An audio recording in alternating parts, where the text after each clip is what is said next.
Hi மக்கா, எல்லாரும் எப்படி இருக்கீங்க? தி வார் ரிவிஷனை ஃபாலோ பண்ற எல்லாரும் மறக்காம இந்த வீடியோவை ஃபுல்லா பாருங்க. ஒரு முக்கியமான இன்ஃபர்மேஷன் அவங்க கிட்ட ஷேர் பண்ண போறேன். தி வார் பாலிட்டி ரிவிஷன்ல எனக்கு ஒரு சில பாயிண்ட் வந்து மிஸ் ஆன மாதிரி ஒரு ஃபீல் இருந்துச்சு பாத்துக்கோங்க. அந்த ஒரு சில பாயிண்டையுமே சார் வந்து வேற ஒரு ரிவிஷன்ல கவர் பண்ணியிருக்காங்க. என்னோட ப்ரீவியஸ் வீடியோ பார்த்த எல்லாருக்குமே தெரியும், நான் கோட் ரிவிஷன் பேஸ் பண்ணி பாலிட்டிக்கு நோட்ஸ் எடுத்துட்டு இருக்கேன் அப்படின்னு அவங்க கிட்ட ஷேர் பண்ணியிருந்தேன். Code revision and the war revision ரெண்டுமே பாத்தீங்கன்னா போத் ஆர் சேம் தான், ஒரு டிஃபரன்ஸுமே கிடையாது. ஆனா அதுல போர்டில் எடுத்திருந்தனால நான் அதை பேஸ் பண்ணி நோட்ஸ் எடுக்கிறேன் அப்படின்னு அவங்க கிட்ட ஷேர் பண்ணியிருந்தேன்.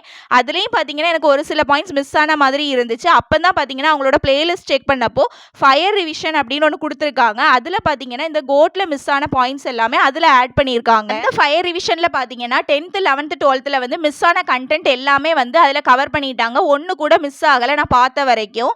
அதுக்கப்புறம் பார்த்தீங்கன்னா நமக்கு 6th to 9thலேயும் நிறைய கண்டென்ட் வந்து பாலிட்டியில் உண்டு. அதை அவங்க வந்து கவர் பண்ணாமல் தான் இருந்தாங்க. அதுக்கு எப்படி கொடுத்துருக்காங்கன்னு பார்த்தீங்கன்னா அந்த ஃபயர் ரிவிஷனோட டிஸ்கிரிப்ஷனில் நீங்கள் செக் பண்ணீங்கன்னா அதுக்கு ஒரு லிங்க் கொடுத்துருக்காங்க. அதை பேஸ் பண்ணி நான் வந்து 6th to 9thமே கவர் பண்ணிட்டேன். ஸோ ஓவராலாக பார்த்தீங்கன்னா பாலிட்டியில் 6th to 12th ஃபுல்லாகவே அவங்க கவர் பண்ணிட்டாங்க. எந்த ஒரு குறையுமே இல்லை. இந்த இன்ஃபர்மேஷன் நிறைய பேருக்கு தெரிஞ்சிருக்கும். தெரியாதவங்களுக்கு கண்டிப்பாக நான் சொல்றது யூஸ்ஃபுல்லாக இருக்கும். நீங்கள் வந்து மறக்காம செக் பண்ணி பாருங்க. பாலிட்டியில் ஒரு சில பாயிண்ட் மிஸ் ஆயிட்டே அப்படின்னு நினைக்கிற எல்லாருக்குமே இது கண்டிப்பாக யூஸ்ஃபுல்லாக இருக்கும். ஸோ இன்னைக்கு பார்த்தீங்கன்னா நான் யூனிட் 6 தான் ரீரிவைஸ் பண்ணிக்கிட்டு இருக்கேன். அவங்களோட கோட் ரிவிஷன் பேஸ் பண்ணி அதில் ஏதாவது இன்ஃபர்மேஷன் இருந்துச்சு அப்படின்னா நான் நெக்ஸ்ட் வீடியோவில் உங்களுக்கு ஷேர் பண்ணுறேன்.